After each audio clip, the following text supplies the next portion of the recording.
Hello everyone and welcome to WSMV4 Now. You're taking a live look over downtown Nashville on this beautiful and not cold night. Just a little wet out there. Marius Payton alongside Tracy Cornett. Yeah, good evening everybody. One of the stories that we were talking about today really brings back the conversation, which is when do you intervene when your kids are going to school and capture those who could fall between the cracks, or get left behind, or get promoted all the way through the rest of their educational, career, and never catch on to those first concepts out of the gate when it comes to reading. Yes, I know a lot of parents have had to deal with learning loss because of COVID. My child was in elementary school when COVID hit and got to spend a lot of time at home with us and doing a lot of online learning and stuff like that.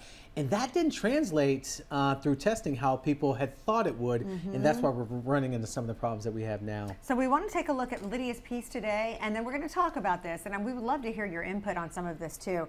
It's a large potential impact on students across the state, the aftermath of the third grade retention law, actually passed in 2021. Yeah, now it requires third grade students to get certain scores on the English language arts portion of the TCAP testing or get tutoring in order to move to the fourth grade. So the more than 1,000 students promoted to fourth grade who were required to participate in the tutoring program are now at risk at being held back from fifth grade. Wow.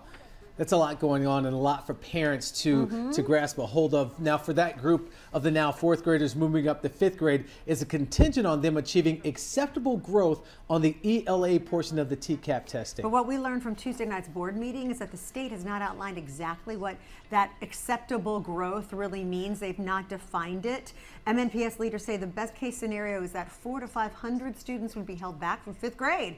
Worst case, more than 700 students. Yeah, and we won't know until May or June who that will be. One thing MNPS leaders say they can control, though, is the help they can offer families through this. Yeah, because possibly MNPS is going to be the right place to be if you have a kid who may be affected, gives the support that those kids needed. They've seen successes there, and those supports will continue to be put in place. Now, through the confusion, one thing is very clear. The school board does not support this retention law. By the end of the week, any fourth grader the district thinks might be impacted by this will go home with a letter. And there is a State Department of Education board meeting in February. MNPS leaders say they hope these standards will become clearer after that point. So this continued conversation remains very contentious and emotional for so many families. Yeah, and MNPS is saying they don't agree with this retention law. They don't think it's clear enough. They don't think it gives the students a fair shake or a chance with these tests. So there's a lot going on here and a lot still to be discussed. You know what I wanted to ask you about, Marius? As somebody who grew up in the school systems where we had to take standardized testing every year, I didn't have any kind of physical, emotional, mental reaction to it. I thought it was kind of fun, but school was easy for me. I enjoyed it. Yeah. I didn't know how you felt or if you had any friends or family who We felt had differently. standardized testing when I was growing up, but I never felt the pressure that these kids feel now. Yes. They are studying for these standardized tests.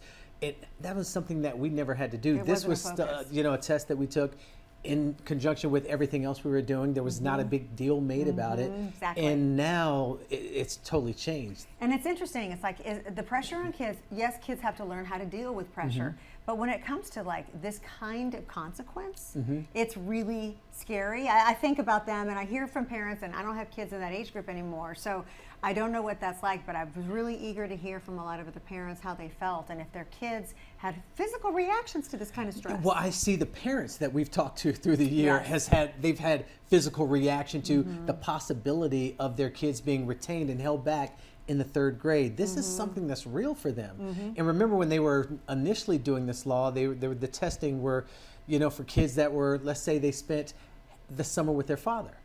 How could they come back and test here? And there was got complicated. Yes, it got very, very complicated. So a lot of these issues need to be worked out because right now there's a lot of unknown, a lot of confusion. And I think the voice that I still would really love to hear out there are the researchers, the educational, like the think tank, right? Who says, okay, third grade is a critical year for reading proficiency. And the number of students, I don't know the numbers here in Tennessee, but the number of students who are not up to speed on reading by third grade, it is an indicator that they're not ever going to catch up. So it's an important time to intervene and get kids the help they need. But the question is, at what expense? And that is a huge question that right now no one has the answer to. Yeah, we'll keep following it and bring you up to speed. In the meantime, we are on the air in about 12 minutes. Yes, we are. Yeah, so join us on WSMV4 at 10 o'clock. Yeah, of course, Lisa will have the latest on the weather and all the rain, how much we're going to get, and when it's all going to stop. So tune us in about 12 minutes. Good night.